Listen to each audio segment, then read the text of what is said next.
ఈరోజు దేశవ్యాప్తంగా సిఐటియు మరియు రైతు సంఘం వ్యవసాయ కార్మిక సంఘాల ఆధ్వర్యంలో పెద్ద ఎత్తున ఒక నిరసన కార్యక్రమాలు జరుగుతూ ఉన్నాయి. అఖిల భారత స్థాయిలో ఈరోజు బంద్ కూడా పిలుపునివ్వడం జరిగింది.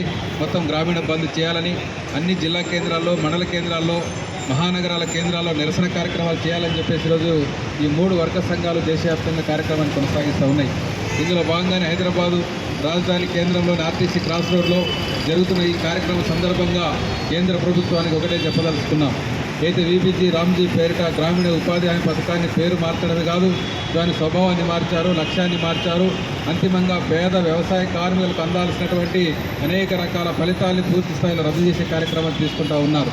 ముఖ్యంగా వ్యవసాయ సీజన్స్లో 2 నెలల పాటు మొత్తంగా కూడా ఈ యొక్క పని బంద్ పెట్టేటువంటి కార్యక్రమాన్ని, ఉపాధి హామీ పథకాన్ని బంద్ పెట్టే కార్యక్రమాన్ని ప్రభుత్వం ఒక డైరెక్షన్ తీసుకున్నది.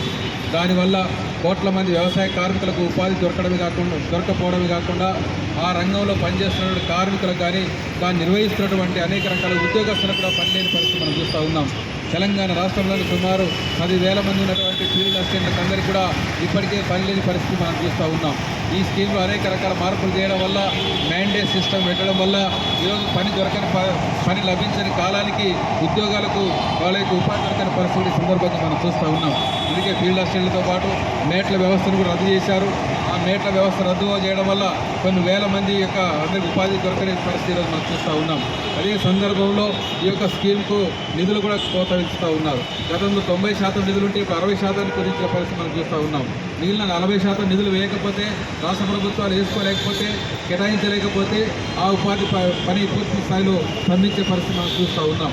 ఈ రకంగా నిధుల కొరత ఉంది, ఉద్యోగాల కొరత ఏర్పడే పరిస్థితి ఉంది.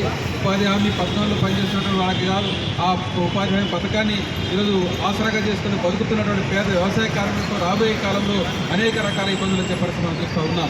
ఈ స్కీమ్ పెట్టడంతో గ్రామీణ ప్రాంతాల్లో పని దొరుకుతూ ఉంది, ఆకలి చాలు తగ్గిపోయినాయి, అదే ఆత్మహత్యలు తగ్గిపోయినాయి. ఎండాకాలంలో పని దొరకడం వల్ల అనేక రకమైన బతుకుదెరువు కొనసాగుతూ ఉన్నది. ఇటువంటి పరిస్థితుల్లో దీని దృష్ట్యా దేశవ్యాప్తంగా ఈ పథకం ఉండాలని చెప్పేసి ఈరోజు అందరూ డిమాండ్ చేస్తూ ఉన్నారు. ఆనాడు కమ్యూనిస్టుల పోరాటం, వామపక్షాల యొక్క సపోర్ట్ వల్ల తీసుకొచ్చిన ఈ స్కీమ్ని మళ్ళీ ఇప్పుడు బీజేపీ గవర్నమెంట్ తీసుకొని వచ్చి దీన్ని పూర్తి స్థాయిలో రద్దు చేసే కార్యక్రమం చేస్తూ ఉన్నది.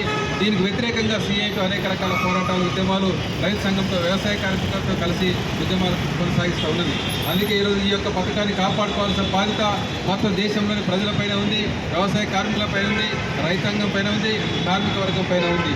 ఎందుకంటే కార్మిక వర్గం కూడా ఈరోజు అనేక రకాలుగా పోరాటాలు, ఉద్యమాలు చేస్తూ ఉంది. బీజేపీ అధికారంలోకి వచ్చిన తర్వాత, మోడీ వచ్చిన తర్వాత ముఖ్యంగా మొత్తం కూడా ఈ చట్టాలన్నింటినీ మార్చే కార్యక్రమం తీసుకుంటున్నాడు.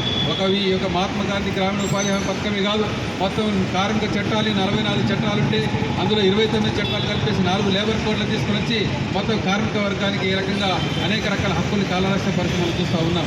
అలాగే వ్యవసాయ చట్టాలు తీసుకుని వచ్చి వ్యవసాయ రైతాంగానికి ఉన్నటువంటి అనేక హక్కులు కాలరాష్ట్ర పరిస్థితి మనం చూస్తూ ఉన్నాం.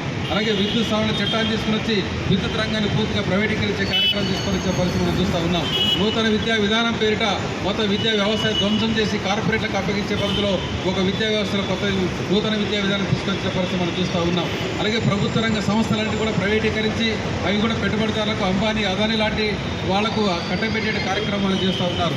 నేషనల్ మానిటైజేషన్ పైప్ లైన్ పేరిట ఈరోజు ఒక 6 లక్షల కోట్ల విలువైనటువంటి ప్రభుత్వ రంగ ఆస్తుల్ని ఈరోజు ప్రైవేటు వాళ్ళకి కట్టబెట్టే కార్యక్రమం మోడీ తీసుకుని వస్తే పరిస్థితులు చూస్తూ ఉన్నాం. అందుకే ప్రభుత్వ రంగ సంస్థలు ప్రైవేట్ అయిపోతూ ఉన్నాయి. ఈరోజు ప్రభుత్వ పథకాలు ప్రైవేటు వాళ్ళకి అనుకూలంగా అయిపోతూ ఉన్నాయి. కార్మిక చట్టాలు పెట్టుబడిదారులకు అనుకూలంగా మార్చేశారు. మొత్తం నరేంద్ర మోడీ ప్రభుత్వ కాలంలోని 15 సంవత్సరాల కాలంలో మొత్తం చట్టాల మార్పే కాకుండా ప్రభుత్వం యొక్క రాయితీల వల్ల సుమారు 50 లక్షల కోట్ల విలువైనటువంటి సంపద కూడా ప్రైవేటు పెట్టుబడిదారుల చేతులకు వెళ్ళిపోయిన పరిస్థితి మనం చూస్తూ ఉన్నాం. అందుకే ఈ ప్రభుత్వ విధానాలకు వ్యతిరేకంగా ఈ దేశంలోని కార్మికులు, కర్షకులు, వ్యవసాయ కార్మికులు అందరూ కలిసి కట్టి సంఘటితంగా పోరాడి ఈ విధానాలను తిప్పుకోవాల్సిన అవసరం ఉందని చెప్పి భావించే ఈరోజు దేశవ్యాప్తంగా ఒక గ్రామీణ బంద్ కార్యక్రమానికి సిఐటి బలపరుస్తూ ఈ కార్యక్రమాన్ని జయప్రదం చేయాలని చెప్పి పిలుపునిస్తూ పాల్గొంటా ఉన్నదని చెప్పి తెలియజేస్తూ ముగిస్తున్నాను.